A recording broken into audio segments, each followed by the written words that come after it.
What's good? What's good, everybody? Welcome back to another episode of The Urban Platform Speaks. Make sure to like and subscribe as you come into the channel and check out the content.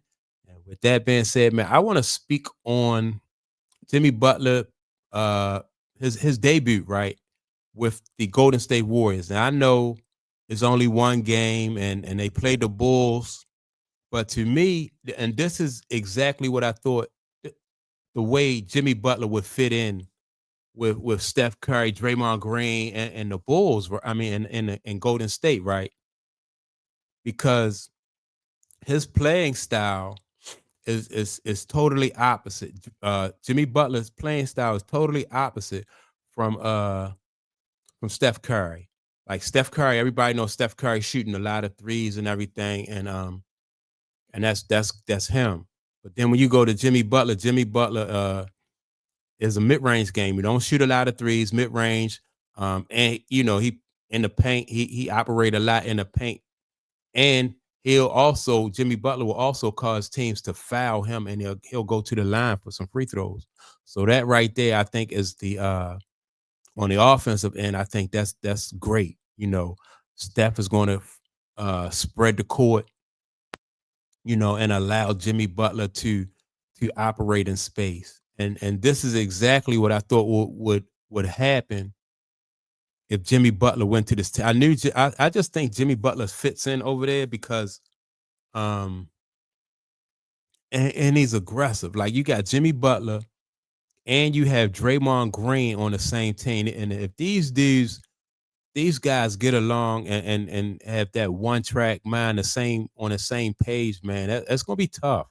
It's gonna be tough. I'm looking for Golden State Warriors to really make some noise the second half of the season, right? These these guys be on the same page. Defensively, you can count on Jimmy Butler, Draymond Green, and really defensively, the weakest person defensively on Golden State is Steph Curry. So that's not really too bad. Steph Curry, with those big guys behind him, they'll kind of make up for some of the mistakes or some of the chances that Steph Curry is not really a gambler on defense. He plays solid defense. He a lot better. He play a lot tougher on defense than he used to back in early in his career. And so he won't really hurt him too much on defense. But I like what I've seen out of those guys, Jimmy Butler, Steph Curry. When they played the Bulls, they were down to the Bulls. I think they were down by like 19 points, right? And they wind up winning by almost 20 points. So that's a big turnaround. Steph Curry got hot. Now, even if Steph Curry don't get hot, what happens is you still have Jimmy Butler just chugging away, and keeping them close and playing hard and keeping the other team honest. So you still can't double team. It's still hard for if you try to double team Jimmy Butler, then that's going to get Steph Curry. That's going to get him started. And so the defense have the opponents have a decision to make. If Jimmy Butler is getting off, do you double team Jimmy and then you get Steph Curry started?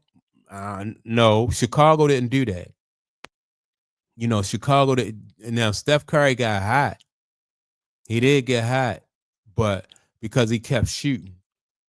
And the thing about it, when Steph Curry get hot and he hit 2 or 3 jumpers in a row, you talking about 6, 9 points right there. So he can cut into the lead immediately. It don't take a lot of possessions for them to cut into that lead. He come down and hit 2 or 3 in a row, and now that's 9 points right there. So I like that. And I think like from a chemistry standpoint, because these guys play different positions. I mean, they play different roles on the team.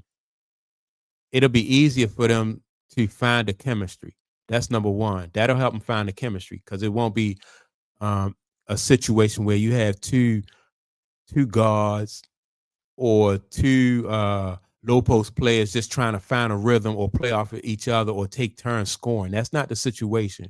If Steph Curry is shooting, Jimmy Butler is going to he's gonna crash the boards because you know, I mean, he's a good offensive rebounder.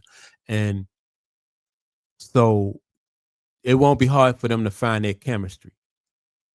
And I think if they make it into the playoffs, Jimmy Butler is known, you know, for stepping his game up. So, you know, this I like Golden State. I knew that when Golden State picked up Jimmy Butler, it was going to be I just knew it was going to be a good match for those guys to be together.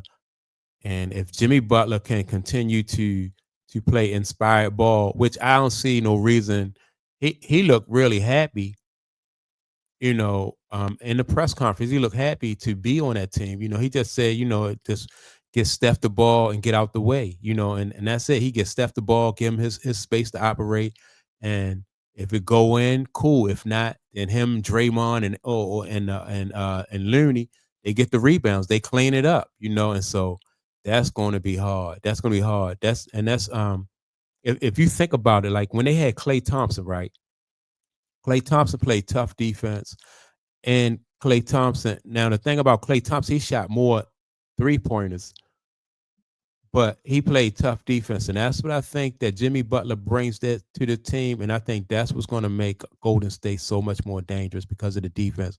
Like Klay Thompson lost his you know, when he hurt his leg, he wasn't able to play defense the way he was earlier in his career.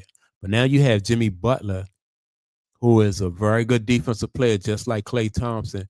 And so that's where I think Klay Thompson was underrated with his defense, and that's what helped Golden State, you know, a lot of times with their defense. So Jimmy Butler, I think his defense, the fact that he don't mind crashing the boards, and you know, and it makes their team so much more aggressive and so much more physical to have a guy like Klay Thompson on there. The 3 pointers that Steph don't shoot, that he shoot now, it don't take any of the aggressiveness away from their team because you got everybody else on there is just so much more aggressive. You know, even the other guard, I don't know the guy, I forgot his name, but the curly head, the little short curly red head dude, right? He even goes to the rack, you know, a lot. So I like Golden State. I think Jimmy Butler was that piece that they missed. And I like I say, I know it was only one game, and I knew, you know, going in that these guys, their chemistry, um, you know, I knew that this chemistry between these two guys will be good. And so yeah, man, that's my take on it. I can't wait for after the All-Star game, Super Bowl gonna be over with, and I'm definitely gonna follow Golden State and see how they do. But that's my take on it. Make sure to like and subscribe. Also, don't forget to leave a comment. And with that being said, I'll check you all out in the next video. Peace.